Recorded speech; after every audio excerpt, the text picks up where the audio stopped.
Welcome to Friday Heavy, your guide to the world of loud music that is usually aggressive and abrasive and other things that make people look at us weird when we tell them that we like it. Brought to you by the people behind TuneDig. I'm Cliff.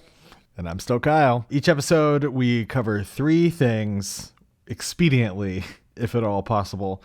One brand new release and why we think it'll be worth a spin. One brand new release specifically in the world of heavy and loud and abrasive and adjectives music, as Cliff said. Secondly, one playlist we've curated to explore a heavy subgenre or artist or scene. Got another one I'm excited about today. And third, one organization doing critical culture impacting work in their community, because that's what punk rock is all about, baby. Let's get into it. Cliff hit me with a little bit of a left fielder, a band I didn't know on this one. Yeah, we don't take too many wild shots, but this one felt like a good one. And I love that we can not only bring in maybe a less known band in this, but also one that has clearly just like figured out how to split the uprights so well that people would like to sign them up for a record deal, which is sick. Today we're talking about Vomit Forth and their new release today, Seething Malevolence. And you're already getting the idea from all the words that I've just said in that collection. But so Vomit Forth is out of Connecticut and doing just like goddamn death metal. Just modern death metal. I hope that they hear this and they put that on a shirt. I would love that. I would wear that shirt. I would wear that. Vomit Forth, goddamn death metal.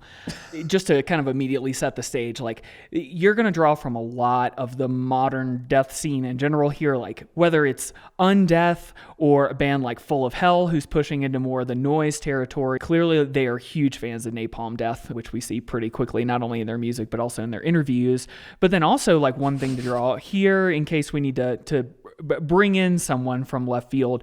This is very Silent Circus era Between the Buried and Me as well. Like I hear a lot of the guitar tone, riffs, drumming, because that was a pre-Blake drummer release from BT Bam anyway. And so there's kind of a wide range of coverage here that's drawing in death metal, trying to make it weird and a little bit different than usual. And yes, obviously that's personal bias creeping in, hearing BT Bam. Cliff, how many times would you venture to say you've seen the band Between the Buried and Me live in concert? I'd venture to say that I've affirmatively definitely seen them more than 40 times. I think I've crossed 50, but I can't be sure yet. Love it. This is my life, and I get to do what I want to do. So the vocalist of Vomit Forth, whose name is Kane, I just want to read a couple of things from them because I think it'll help position. Like the wrestler, not the candy. So he said, we felt like people were hopping in that didn't necessarily like the death metal genre. And he said, modern death metal needs to be more than this archetypical, is that what he says here? Archetypal, Neanderthal dumbed down sound. We want to add something real and challenging to the genre and make it more legitimate, which, shots fired saying that most death metal isn't legitimate to begin with. So I'm already kind of into this.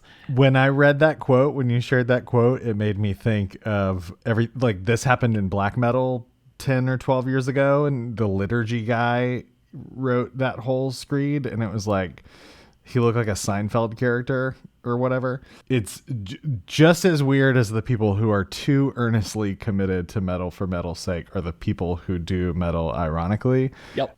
So I appreciate the little bit of intelligent distance here from Kane and the band. Kane would also say there's a specific northeastern sound that you hear with bands like Suffocation and Internal Bleeding and Pyrexia, and there's not too many bands doing that. And he says, we want to put East Coast sound back on the map. And I am just here for death metal's little tiny version of Coast Battles, okay? Because I get it, and I totally know what they're referring to, and it's true, and you can really hear it here. But even beyond what they think of themselves, right? Like even Blabbermouth described this new record from Vomit Forth as death metal done properly and with utmost conviction. And that's all you can possibly expect out of a death metal review.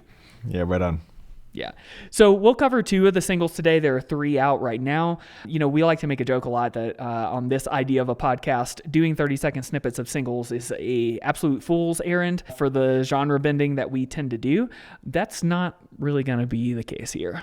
These singles are going to point you right in the correct direction without too much imagination required. So the first single we'll hit on is called Carnivorous Incantation. So again, we are extremely on brand the whole time. Just, you can only hear it in a guttural "This song is called," type voice from the stage. "This song is Carnivorous Incantation."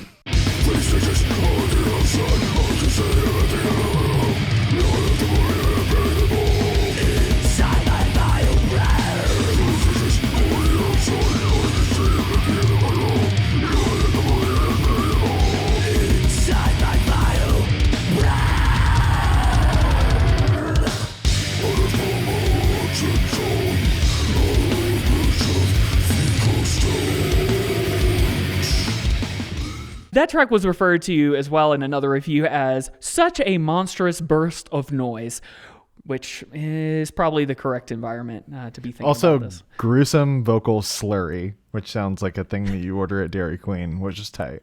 Next up, we'll play another single, Predatory Savior. Predatory Savior. This will begin to hint at a little bit of a broader approach in some of their music, because, not to overstate it, but modern death metal isn't just straightforward death metal, or it wouldn't really be modern. You've got to have not only a new approach to production, but you've got to have a tip of the hat to all the old stuff while figuring out how to integrate the new type of stuff you want to do. And that's what's creating so many of the sub-genres we're talking about now, where, you know, hardcore kids push into one of those angles or another, and you end up with really weird interludes or really proggy stuff or really ambient drone type stuff thrown on top of it. But Predatory Savior here is going to give you a little bit of some of that, but it's also is going to hit on the riffs pretty hard.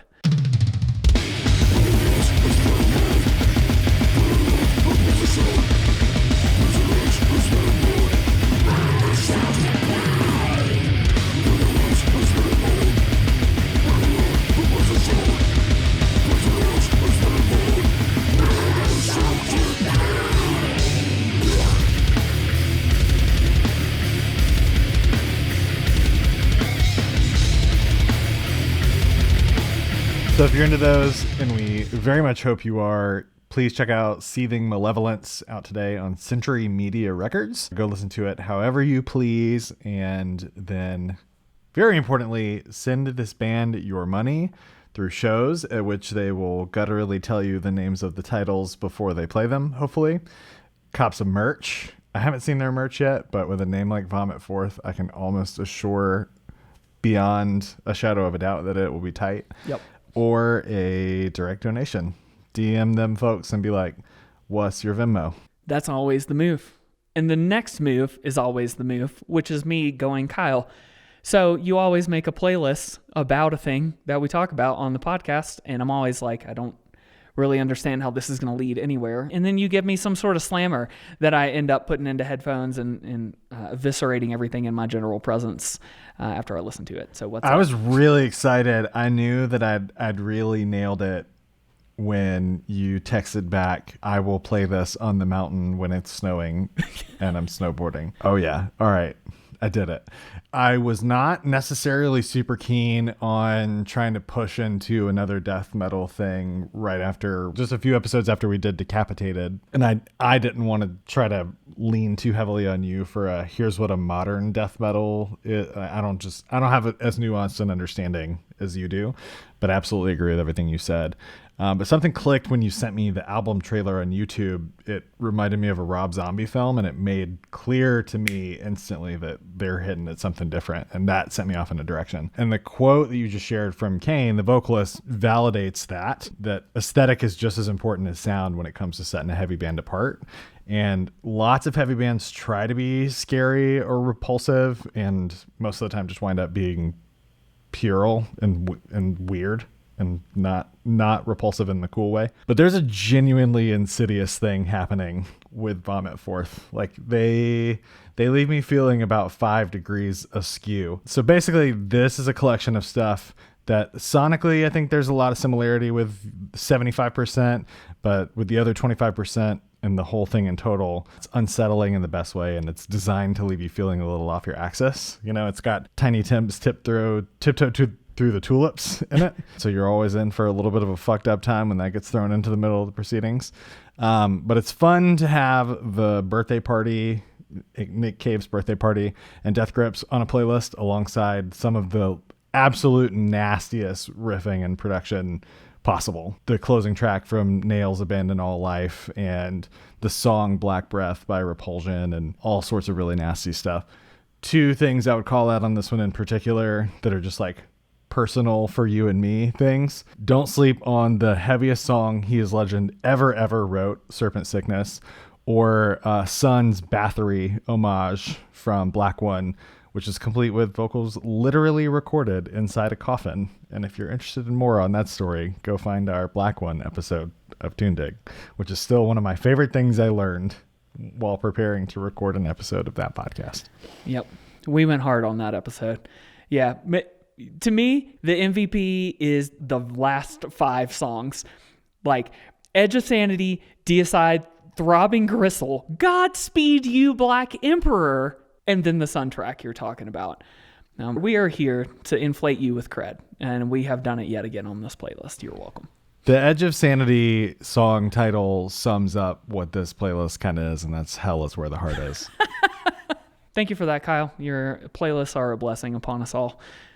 So this week, we want to talk about another organization that's doing important work in their community, and we're going to be hitting on something that's a little bit closer to our geographic literal home. It is relentless to try to always align this with the current reality of American politics. So we try to hit on that when we can, but it's important to remember that the other stuff is always going on behind the scenes too. It's endless.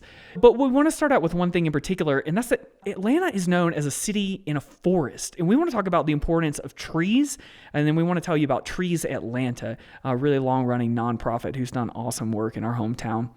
But Atlanta is known as a city in a forest because we have serious tree coverage. I know that that's really obvious, but think about the metropolitan areas you're in. They're not like Atlanta, literally. There are a lot of different estimates, but we've got roughly 50% tree canopy coverage in the city. And if you've ever flown into Hartsfield-Jackson International Airport, we don't have to tell you, right? If you've ever been laid over in Atlanta, you've seen it. It's green. It's unusually green when you fly into the city. Yep. And obviously that lush tree canopy filters out pollutants, and it cools buildings, and it cools sidewalks and streets. And so that tree canopy, I can't believe we have to say it, the tree canopy is under attack, good grief, by 2 specific things, right, which are constantly wreaking havoc on our collective reality in general. One of them is climate change, obviously, and the other one is police. So, real quick, for that latter bit, because this is very Atlanta, and I'm very glad to see that it has, both on Twitter and Reddit and in some other places, the story has continued to pick back up and gain some notoriety so other folks can know what's going on here. But we do want you to know, first of all, about a grassroots effort to prevent the Atlanta Police Department from literally wrecking 300 acres of historic forest just a few miles from where I live over in Entrenchment Creek. For context, Central Park is half that. We're talking about 2 Central Parks, bro. 300 acres.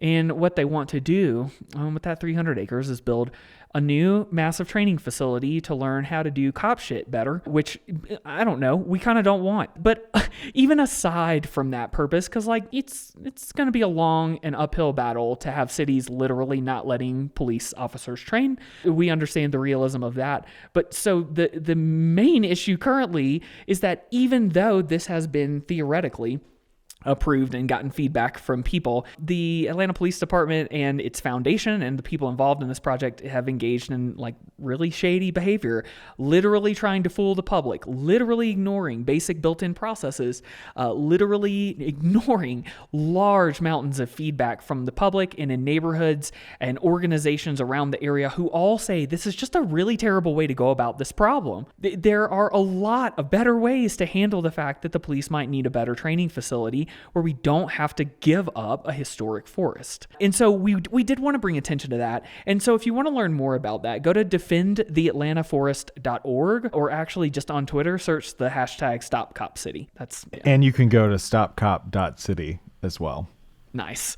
Yeah, but it's been a real grassroots and organic effort from a lot of people who are doing a lot of work every day to figure out how to destabilize this project, because it's quite literally being done against all of our collective wills. If you look into it, you'll understand more of what we mean by that, and that's not just our opinion. Everything's on the record and just got ignored anyway. So moving beyond how police are destroying everything, let's go back to climate change, the other enemy that we always have. One Atlanta-based organization has been working to mitigate Atlanta's tree loss since 1985, okay? Trees Atlanta is a 501c3 nonprofit, like we always try to cover here. And they're empowered by a community of volunteers, and they protect and improve our forests by planting and conserving and educating folks about the tree canopy. So to date, Trees Atlanta has planted or cared for more than 150,000 trees in Metro Atlanta. And if you've ever visited Atlanta, if you've ever visited our city and walked around, used the path, used the Beltline, pretty much just gone anywhere, into a public park, whatever, you've seen them. You could not avoid them if you tried. They're everywhere. They're out literally smiling at you as you walk by, taking care of plants, just like being super nice and being really helpful. And they protect and plant the plants in the ecosystem that we really take for granted. And so in their own words, I wanted to bring forward something Trees Atlanta felt was important. They said, living in an urban forest comes with a lot of advantages. In addition to the aesthetic value, trees improve air quality. They help to conserve energy through cooling. They reduce stormwater runoff. They mitigate noise pollution. They provide shelter for wildlife. And studies have highlighted the link between trees and green space and physical and mental well-being. Urban nature has a calming effect on us while also encouraging learning and inquisitiveness and mental alertness. The presence of trees helps to enhance our community and increase property values, which that last part, that's fine if that works out for people. We want people to be able to make money in the way that people build generational wealth, yes, but that's not our primary concern. Trees help us in a lot of ways beyond just making sure that our home value goes up every year. So the collective nature of not only what we're doing to protect the forest, but also what organizations like Trees Atlanta are doing to proactively protect it from a number of variables, including climate change, is super critical, and it literally makes our city. Yeah. Whatever your motivation, we need trees bad, bro. Everyone should be able to agree on that. So we encourage you to learn more about this organization at treesatlanta.org. And if you're so inclined, consider becoming a donor to help save the Atlanta forest. Or if you more than likely don't live in or around Atlanta or don't care to support a city you don't live in, look for your local equivalent in climate justice, because we can promise you that it exists. And we can also say beyond a shadow of a doubt, this issue affects you at your local neighborhood level, where some of these may not touch you directly. This one absolutely unequivocally does, and especially in ways that you may not even be aware of. It's definitely a topic worth finding your local expert and champion and crusader on, because they are guaranteed to blow your mind. They're going to teach you things about the neighborhood that you live in that are number 3 will shock you, so to speak. And that person absolutely exists and is probably plugged into a great organization. And this is one where hyper local pays off too. We're talking about the city of Atlanta. I live a little bit outside the city. Look for somebody in your neighborhood unit, in your HOA, whatever, wherever you live in the world. No judgment. Just make sure that the tree canopy is cared for, because we are shit out of luck without it. Yep. Cliff, anything else before we depart? No, but I love that. Make friends with your local outdoor education major, give them the new Vomit 4th record, and let them listen to it while they are climbing and saving your trees. I think that's the way to go. Biodiversity at risk. That's the next song. This has been Friday Heavy. We'll see you in 2 weeks. Peace. Go to toondig.com or follow us on Instagram and Twitter for links to the new release, the playlist, and the organization that we talked about today.